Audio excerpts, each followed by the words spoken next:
You're trying to make it a disconnect between Eric and Hassan. I don't buy that. There has to be an intervention. I'm going to be the intervener. Not the intervener. I'm going to be the intervener. There has to be an intervention here, okay? And that's real. That's real because you got a guy that's, that's a second or third in starting centers in plus minus, and there's no doubt that he was in a bad state in the playoffs. And whatever the reasons why, and I have not really sat down with Spo yet and really talked about, all of these things. But Hassan was less than, without a doubt, in the playoffs. I'm not going to give him any kind of excuse, but the season started with an injury, and all year long there was a dilemma of some kind. And you deal with that, with players at times. And so he missed 19 to start the season, and then he missed another 9. He's going through this brace thing, and, by the time we got to the playoffs, I don't think he was ready.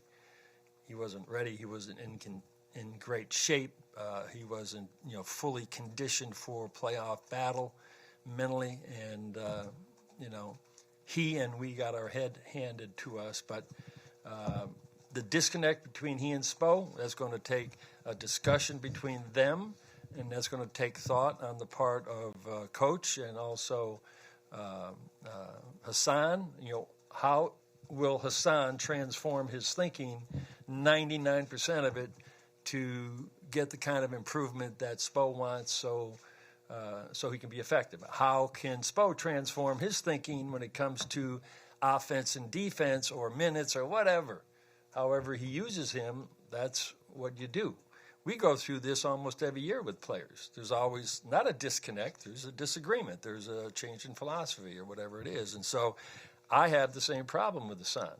And that problem is that he's going to have to do something to change because he's a hell of a player.